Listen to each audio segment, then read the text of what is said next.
chamo ao palco virtual o professor Dr. José Paulo Esperança.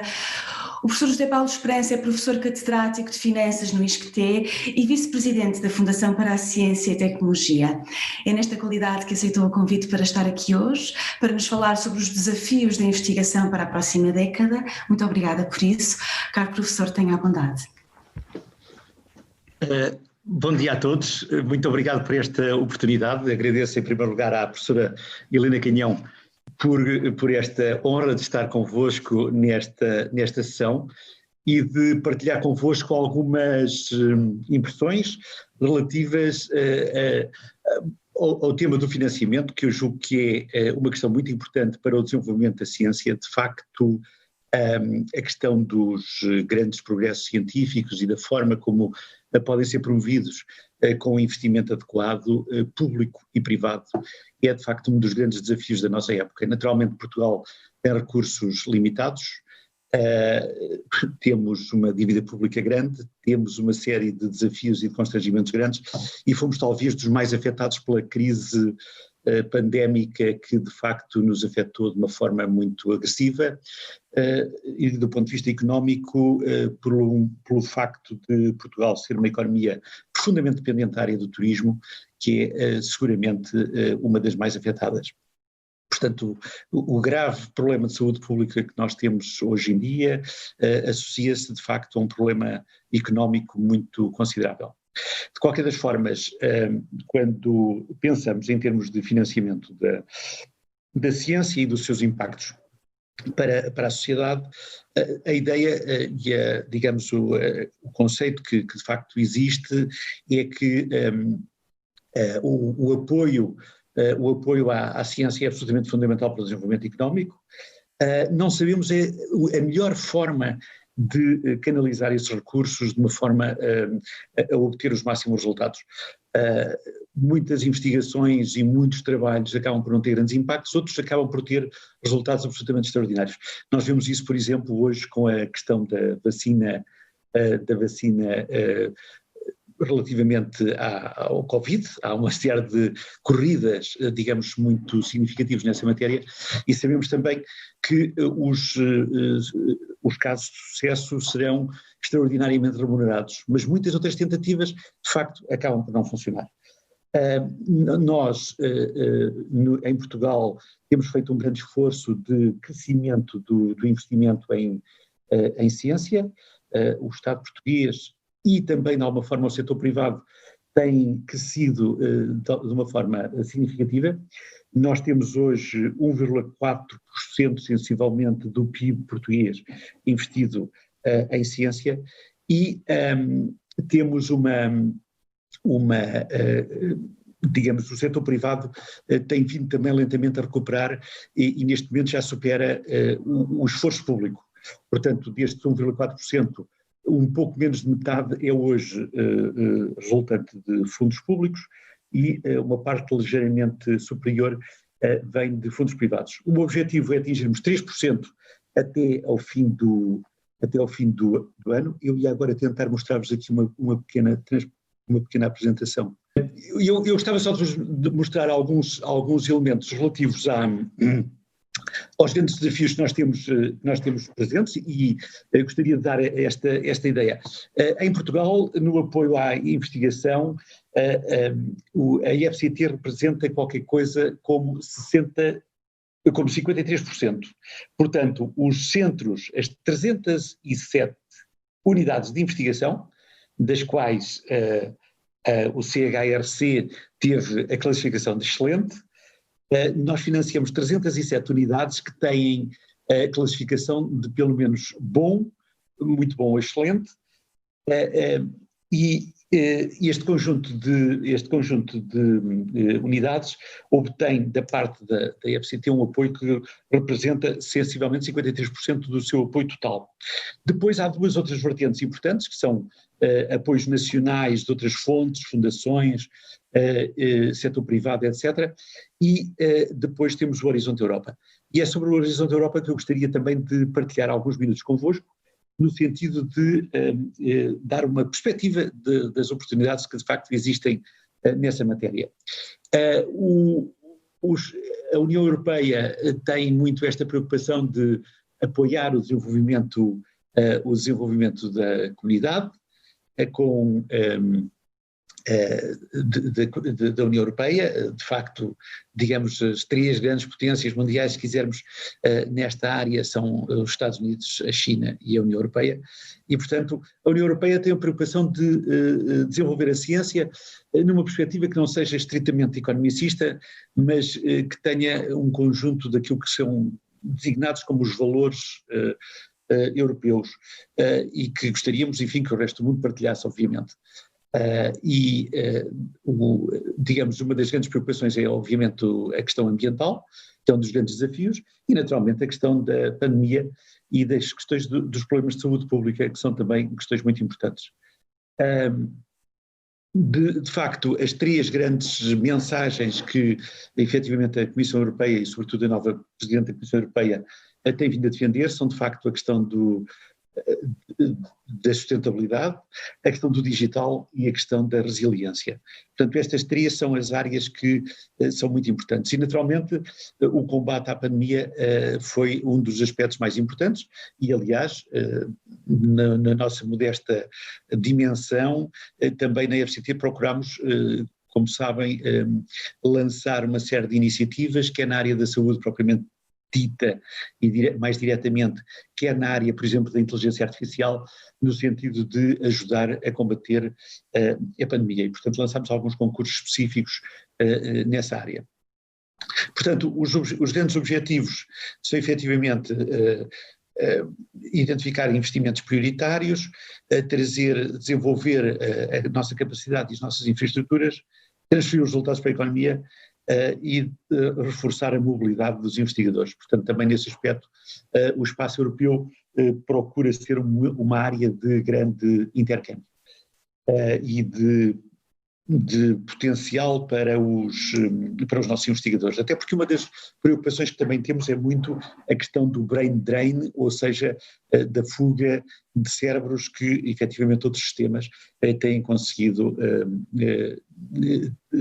de alguma forma, sobretudo os Estados Unidos e também o Reino Unido, atualmente em vias de sair da União Europeia, têm sido grandes polos de atração e, portanto, a preocupação é também muito reter essas capacidades.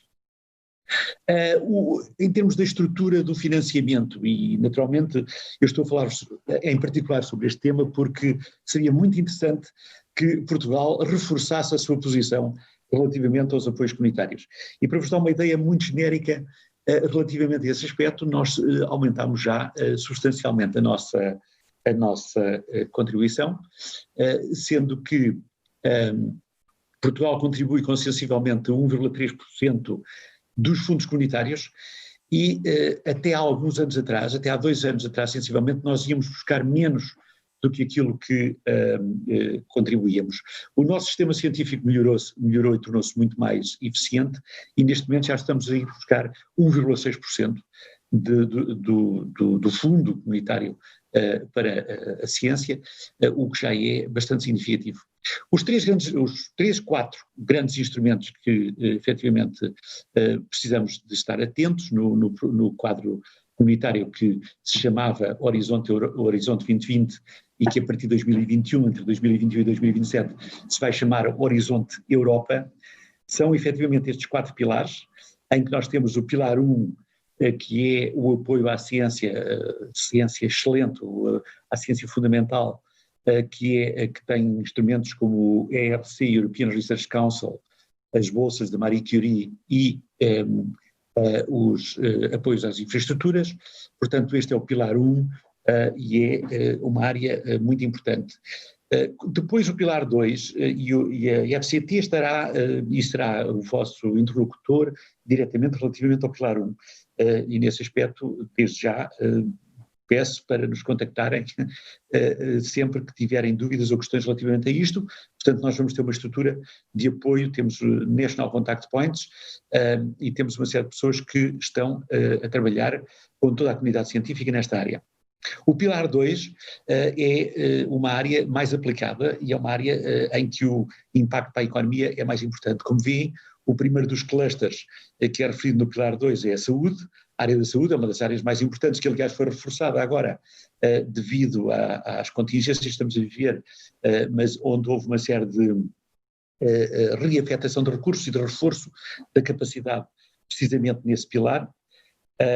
Mas, portanto, temos aí uma série de áreas que são muito importantes em termos do desenvolvimento futuro. Depois temos o pilar 3, que é mais, numa perspectiva mais empresarial e mais de apoio à inovação propriamente dita. Portanto, na área da saúde existem também, obviamente, muitas iniciativas de natureza empresarial e muitas, aliás, até associadas à questão da pandemia. Portanto, será aqui que vão encontrar o seu apoio.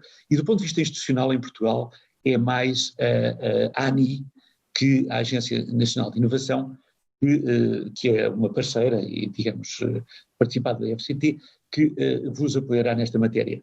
E depois existe ainda um programa horizontal, que é o Widening, que tem uma série de instrumentos de que Portugal pode ser beneficiário e que tem sido de forma muito eficaz para permitir aos países que estavam um pouco atrás relativamente à capacidade de investigação apanhar o pelotão da frente. E, portanto, através de parcerias, este modelo é também um modelo muito interessante e, portanto, recomendava vivamente.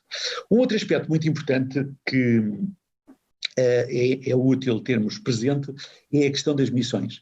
Portanto, o modelo dos financiamentos comunitários é hoje muito ancorado no conceito de missões.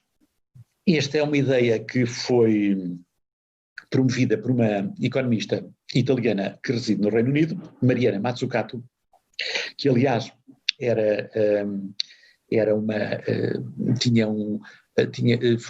apoiou muito de perto o anterior comissário para a área da ciência, o Carlos Moedas, o comissário português, e ela tem uma visão muito interessante de que a ciência devia ter uma espécie de faróis que, de certa forma, ajudassem a definir o trabalho coletivo que vamos realizar. E, portanto, depois de um debate relativamente intenso, acabaram por se definir 5 áreas de 5 missões fundamentais para a Europa e, portanto, as missões vão ter alguns fundos próprios, alguns recursos próprios, mas depois, no fundo, vão ser um pouco catalisadoras de tudo aquilo que se faça nas outras áreas. Portanto, digamos, é também uma recomendação que eu gostaria de deixar na perspectiva da vossa organização do trabalho de investigação futuro, que é, efetivamente, ver em que medida os vossos projetos se podem inserir dentro destes objetivos mais gerais. A primeira das missões é precisamente na área da saúde, é muito focada num tema que é considerado um dos temas mais importantes, um dos problemas de saúde pública mais graves e mais estruturais, que é o cancro, e portanto essa é uma área bastante importante. Curiosamente, Portugal tem 5 representantes em todas os boards de todas estas missões, e portanto também no cancro existe também um elemento, um português que é o representante, que é um dos membros do board. É um economista, mas que, de qualquer das formas, é uma pessoa com muita investigação na área da saúde pública. Depois temos as outras missões que são essencialmente com muito impacto na área ambiental, isso aliás é uma preocupação muito importante na Europa, e portanto temos uma sobre solos, outra sobre cidades mais sustentáveis e mais resilientes, e outra sobre clima propriamente dita. E finalmente uma que também tem uma componente ambiental importante na área dos oceanos e das águas. Portanto, estas são as 5 missões e de facto são aspectos bastante importantes nesta matéria. E para concluir, eu iria referir qual é a nossa estrutura. Naturalmente a mais importante e a vossa interlocução mais importante é a que está do lado esquerdo, que é a ICIB. Portanto, a ICIB é o Centro de Investigação Clínica e Biomédica, portanto, a Agência para a Investigação, é de facto a entidade mais importante e digamos, neste momento um dos elementos da direção é a doutora Patrícia Calado, que acho que é um nome que é absolutamente fundamental reterem sempre, porque ela tem uma vasta experiência na área da saúde, vem da ANI, e, portanto, provavelmente muitos de vós até já tiveram a oportunidade de a contactar. Portanto, ela é uma profunda conhecedora dos programas comunitários e, portanto, pode apoiar-vos de forma muito clara nessa matéria. Portanto, as outras estruturas que aqui são importantes são a Direção-Geral de GES, o programa Erasmus+, a Ciência Viva que tem feito um trabalho extraordinário na divulgação da ciência, sobretudo junto aos mais jovens, mas é de facto uma entidade incontornável, o Portugal Space e a ANI. Portanto, este é o cluster, é o conjunto das entidades que estão agregadas numa estrutura que é o PERIN, Portugal in Europe Research and Innovation Network, cujo objetivo fundamental é efetivamente trazer mais recursos europeus para a ciência. E eu penso que há de facto aqui duas dimensões que é importante considerar. Conseguirmos mais resultados em termos comunitários significa obviamente trazer mais recursos financeiros, mas sobretudo também uma maior visibilidade e um maior prestígio em termos internacionais. E, de facto, a experiência recente é muito clara nessa matéria, temos conseguido progresso muito significativo nesta área e, portanto, a investigação feita em Portugal e na área da saúde, muito especificamente, tem tido resultados, de facto, muito interessantes.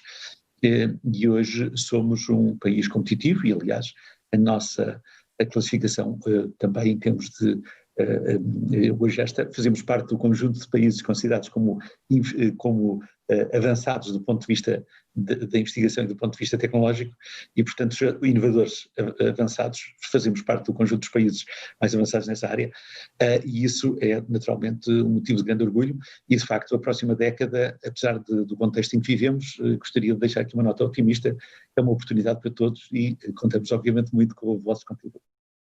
Muito obrigado. Muito obrigada. Obrigada. Muito obrigada, professor Dr. José Paulo Esperança. Foi uma visão muito interessante daquilo que se passa na investigação em Portugal.